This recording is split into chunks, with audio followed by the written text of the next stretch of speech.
नमस्कार मु बसंत आपण मानक पई नेकी आसीची आज सकाळर केतोटी गुरुत्वपूर्ण खबर सेति पई वीडियो को शेष पर्यंत देखिबा को मोर अनुरोध। चलंतु आज सकाळर खबर उपरे नजर पकाइबा। प्रथम खबर, सरकारी कर्मचारी पई बड़ घोषणा कले मोहन सरकार। एणिकी सरकारी कर्मचारी को अवसर दिन पूर्णांग पेंशन सुनिश्चित हेबो। एनै सब विभाग सचिवों को चिट्ठी लिखि निर्देश देले मुख्य सचिव मनोज आहूजा। निजर विभाग तथा विभाग अधीनस्थ समस्त विभागर मुख्यों को निर्देश देइछंती सरकार। ओडिशा सिविल सर्विस पेंशन नियम 1992 और साधारण प्रशासन विभाग 2019 डिसेंबर 12 तारिख चिट्ठी अनुसार समस्त योग्य सरकारी कर्मचारी को सेमानकर अवसर दिन ही पूर्णांग पेंशन प्रदान निमंते निज विभाग अधीनस्थ समस्त विभागीय मुख्य और पेंशन मंजूरीकारी अफिसर को पुनः अवगत कराइबाकू आहूजा कहिसंती बोली खबर मिलिछि। परवर्ती खबर, मिलुनी काम दादन जिबे ओडिया श्रमिक। मनरेगारु बाद पड़िलेनी 8,76,000 श्रमिक। राज्य में वर्तमान श्रमिकों आर्थिक और सामाजिक स्थिति जटिल हेबाकू जाउछि। जेउ माने सरकारी योजना रे दिन मजूरिया भाबे काम करी सेमाने गुजराण मेंटाउथिले सेमानंको आउ सेही योजना रे काम मिलु नाही। काम अभावरु घरे हाथ बांधी बसिथिबे श्रमिक एबे दादन जिबाकू बाहरिलेनी। राज्य रे सरकार परिवर्तन परे एही योजना रे आउ काम आगकू बढ़ु नाही, जहा द्वारा सहरांचल रे थिबा श्रमिक माने काम पई पुणी थरे अन्य राज्य मुहा हेउछंती। श्रमिकंक पई काम उपलब्ध कराई सेमानंक हाथ रे अर्थ देबाकू विभिन्न योजना रहिछि। मात्र मुक्ता और मनरेगा परि दुईटी श्रमिकंक स्वार्थ संबलित कार्यक्रम प्रति सरकारंक निष्ठुर आचरण भविष्यत रे आशंका सृष्टि करिछि बोली खबर मिलिछि। परवर्ती खबर, मिलर माने सीधा सड़क कृषकंक निकटरू धान किनि पारिबे नाही, एभली कहिसंती जोगाण मंत्री कृष्णचंद्र पात्र। विभिन्न स्थान रे मिलर माने सीधा सड़क चाषींकठू कम दाम रे धान किनि महजूद करी रखिबा प्रसंग रे कड़ा अभिमुख्य जाहिर करिबा सह मिलर मानकु चेतावनी देई एहा कहिसंती। जदि मिलर सीधा सड़क धान किनिबे सेही मिल को ब्लैक लिस्ट करा जिवो एवं से आउ व्यापार करि पारिबो नाही। नुआपड़ा रे सेमिति घटना सामना को आसीथिला। मिल मालिक मंडीरु धान न किनि 500 क्विंटाल धान 1700 टंका रे किनि महजूद रखिथिला, ताकू सील करा जायछि। आगको एमिति जीए भी काम करिवो ता उपरे कड़ा एक्शन नेबे राज्य सरकार बोली खबर मिलिछि। परवर्ती खबर, पुरी श्री जगन्नाथଙ୍କ जमी जालियाती घटना। जमी माफिया को पुरी जिला प्रशासन चेतावनी। माटी तोटारे उच्छेद हेबो जबरदखल। 64 एकर जमी रे थिबा घर उपरे बुलिबो बुलडोजर। आरंभ हैला मापजुप। महाप्रभुଙ୍କ जमी को दलाल मुक्त करिबाकू सेवायतଙ୍କ दाबी। महाप्रभु श्री जगन्नाथଙ୍କ जमी जालियाती घटना आरंभ होईछि खोलताड़। माटी तोटा मौजारे थिबा 64 एकर जमी रे होईथिबा 125 टी बेआईन निर्माण उपरे गड़िबो बुलडोजर आउ भंगा जीव बेआईन निर्माण, एभली चेतावनी देइछंती पुरी जिलापाल बोली खबर मिलिछि। परवर्ती खबर, भारतीय स्टेट बैंक पक्षरु आसीछि एक नियुक्ति सुजोग। 160 स्पेशलिस्ट ऑफिसर पद पूरण पई प्रकाश पाइछि विज्ञप्ति। एनै नवेम्बर 22 रु ऑनलाइन आवेदन प्रक्रिया आरंभ होई सारिथिबा बेले ताहा डिसेंबर 12 तारिख रे समाप्त हेबो। जनरल ओबीसी ईडब्ल्यूएस प्रार्थींक पई 750 टंका आवेदन फीस रहिछि। अन्य पक्षरे एससी एसटी पीडब्ल्यूडी प्रार्थींक पई एहा छाड़ करा जायछि। Payment debit card, credit card और इंटरनेट बैंकिंग जरिया रे ऑनलाइन रे ग्रहण करा जिवो। एही नियुक्ति बाबदरे सविशेष तथ्य जानिबा पई प्रार्थी माने ibpsonline.ibps.in को जाई विजिट करी देखि परिबे। परवर्ती खबर, यात्रा को स्वीकृति देबे ओडिशा सरकार। खूब शीघ्र आईन आसीबो, लागिबो कटकणा। निर्दिष्ट सीमा भितरे परिवेषण हेबो यात्रा। सेथि पई सरकारी स्तर रे प्रस्तुति आरंभ होईछि। सरकारक विभिन्न अनुष्ठान को दायित्व दिया जिवो। विभागीय अधिकारी माने एहा उपरे नजर रखिछंती। एनै सरकार घोषणा करिवे बोली सूचना मिलिछि। गत 6 तारिख रे एक बैठक रे ओडिया भाषा साहित्य और संस्कृति मंत्री सूर्यवंशी सूरज ए संक्रांत रे एक सम्यक सूचना देइथिले। यात्रा रे अश्लीलता बंद संपर्क रे गणमाध्यम को प्रतिक्रिया देई मंत्री कहिथिले जे ओडिया अस्मिता संस्कृति रे सुरक्षा पई जहा आवश्यक सरकार करूछंती ओ करिवे। ए क्षेत्र रे अश्लीलता को कदापि बर्दाश्त करा जिवो नै। कठोर मार्गदर्शिका खूब शीघ्र जारी हेबो। एहा को उल्लंघन कले आईन अनुसार कार्यानुष्ठान हेबो बोली खबर मिलिछि। परवर्ती खबर आसिला, Shrimandir Ratna Bhandar GPR GPS survey report. Shrimandir प्रशासन रो एही रिपोर्ट हस्तगत होइतिबा सूचना देइछंती श्रीमंदिर मुख्य प्रशासक डॉक्टर अरविंद पाढ़ी। एएसआई पक्षरु एही कार्य पई हैदराबाद स्थित एनजीआरआर सहायता निया जायथिला। श्रीमंदिरर दायित्व एवं सुरक्षा प्रति श्रीमंदिर प्रशासन सर्वदा यत्नवान रहिछि। तेणु वैषयिक रिपोर्ट हस्तगत होई सारिथिबारु तुरंत समग्र रत्न भंडारर मरामती और संरक्षण कार्य हातकु नेबाकू एएसआई कर्तृपक्षଙ୍କୁ अनुरोध करा जायथिबा लेखिछंती मुख्य प्रशासक। तासह एही गुरुत्वपूर्ण कार्य रे श्रीमंदिर प्रशासन समस्त सहयोग करिवो बोली से दर्शाइछंती। श्रीमंदिर मुख्य प्रशासन कहिछंती जे 45 पृष्ठार रिपोर्ट हस्तगत होईछि। एहा परे आमे एएसआई सह आलोचना करिवो। तुरंत रत्न भंडार मरामती पई एएसआई को अनुरोध करिछु। रत्न भंडार मरामती रक्षणाबेक्षण कार्य हातकु नेबाकू अनुरोध करा जायछि। एही गुरुत्वपूर्ण कार्य रे श्रीमंदिर प्रशासन समस्त सहयोग करिवो बोली मुख्य प्रशासक कहिछंती। सेही परि नीतिकांति और भक्तंक दर्शन जेभଳି व्याघात न हेबो सेथिप्रति दृष्टि देबु बोली मध्ये कहिछंती। केवल एएसआई नुहे बरं छत्तीसा निजोग सह मध्ये आलोचना करा जिवो बोली से कहिछंती। परवर्ती खबर, जानुआरी 3 रु विश्व प्रसिद्ध बरगड़ धनुयात्रा महोत्सव आरंभ। आसंता 4 तारिख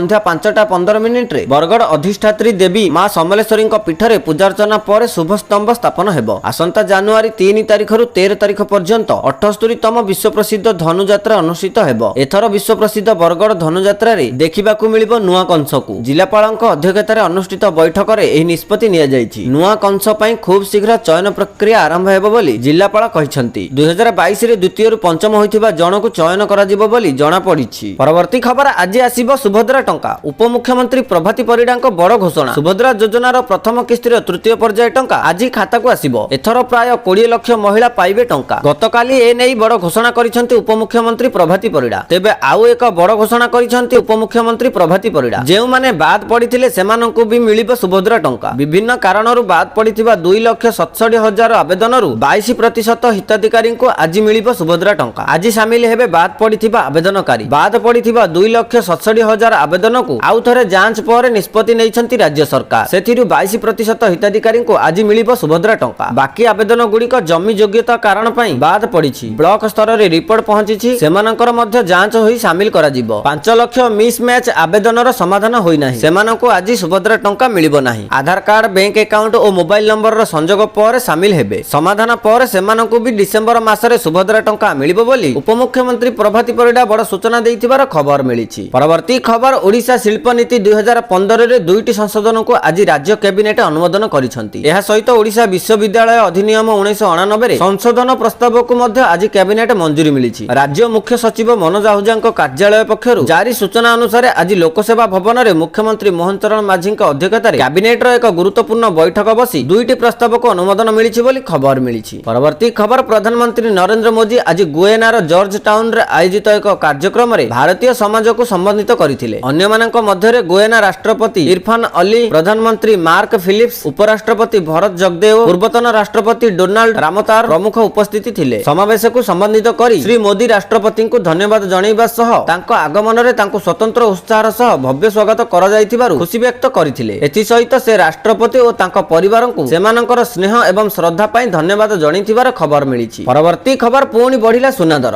आज भारतीय बाजार रे 22 कैरेट सुना दर 10 ग्राम प्रति 73,000 रहिथिबा बेले 24 कैरेट सुना 10 ग्राम पिछा 79,650 टंका रहिछि। सेहिपरि भुवनेश्वर रे 22 कैरेट सुना दर 10 ग्राम प्रति 72,250 टंका रहिथिबा बेले 24 कैरेट सुना दर 78,820 टंका रहिछि बोली खबर मिलिछि। परवर्ती खबर मोदी को मिलिला ग्लोबल शांति पुरस्कार। अमेरिका रे भारतीय अमेरिकीय माने एकजुट होई एक नूतन संख्यालघु संगठन आरंभ करिसंती। मेरीलैंड रो चर्च रे एक कार्यक्रम रे एसोसिएशन ऑफ इंडियन अमेरिकीय माइनॉरिटीज शुक्रवार उद्घाटित होई जाइछि। संगठनर एही उद्घाटनी कार्यक्रम रे प्रधानमंत्री नरेंद्र मोदी को संख्यालघु उन्नति पई doctor Martin Luther King junior global शांति पुरस्कार रे सम्मानित करा जायतिला। अंतर्भुक्त विकास तथा संख्यालघु कल्याण दिगरे तांकर उद्यम पई वाशिंगटन एडवेंटिस्ट यूनिवर्सिटी एवं एआईएम द्वारा पीएम मोदी को एही पुरस्कार प्रदान करा जायछि बोली खबर मिलिछि। परवर्ती खबर महाराष्ट्र रे महाजुति को बड़ सफलता। परस्पर को शुभेच्छा जणाइले सिंधे और फडणवीस। मेंटर प्रदर्शन पई परस्पर को जणाइले अभिनंदन। महाजुति को अभूतपूर्व विजय मिलिछि। सेहिपरि झारखंड रे इंडिया मेंट को बड़ सफलता मिलिछि। कहा जाय जे निर्वाचन हार जीत लागि रहिताय, किंतु जदि विजय बृहत एवं पराजय लज्जाजनक हुए तेबे एहा एक बड़ प्रसंग होई जाय। महाराष्ट्र विधानसभा निर्वाचन 2024 रे भारतीय जनता पार्टी महाजुति को ऐतिहासिक विजय हासिल नै मुख्यमंत्री मोहन चरण माझी शुभेच्छा जणाइछंती। महाराष्ट्र रो जनता महाजुति सरकार ऊपर पुणी थरे विश्वास करिछंती बोली कहिथिबार खबर मिलिछि। परवर्ती खबर वायनाडा रे बड़ रेकर्ड कले प्रियंका गांधी। 4 लाख रु अधिक भोट रे जीती भाई राहुल को भी टपी गले। आज महाराष्ट्र और झारखंड विधानसभा निर्वाचन फलाफल प्रकाश पाइथिबा बेले केरल वायनाडा लोकसभा आसन उपनिर्वाचन फलाफल मध्य घोषणा होईछि। वायनाडा लोकसभा आसन प्रियंका 4,10,931 खंड भोट व्यवधान रे विजय होईछंती। लोकमाने तांको ऊपर भरोसा रखी तांको विपुल भोट रे विजय करिथिबारु एही अवसर रे प्रियंका वायनाडार भोटरଙ୍କ प्रति निजर कृतज्ञता ज्ञापन करिथिबार खबर मिलिछि। परवर्ती खबर महाराष्ट्र बीजेपी महाजुति एक ऐतिहासिक विजय प्राप्त पर केंद्र मंत्री धर्मेंद्र प्रधान एक्स हैंडल रे महाराष्ट्रवासी हृदय धन्यवाद जणाइछंती। से माननीय प्रधानमंत्री नरेंद्र मोदी दूरदर्शी नेतृत्व और महाजुतिर जनकल्याणकारी नीति को एही जयर कारण भावे उल्लेख करथिले। महाराष्ट्र जनता जातिवाद, परिवारवाद और तुष्टिकरण को प्रत्याख्यान करी एक सुरक्षित, समृद्ध और प्रगतिशील महाराष्ट्र निर्माण रे महाजुति ऊपर भरोसा देइछंती बोली खबर मिलिछि। तो दर्शक बंधु एथिला आज सकाळर केतोटी गुरुत्वपूर्ण खबर। वीडियोटी जदि भल लागिछि लाइक करबा सहित हम चैनल को सब्सक्राइब करंतु। वीडियोटी संपूर्ण देखिथिबारु आपण मानकु बहुत बहुत धन्यवाद।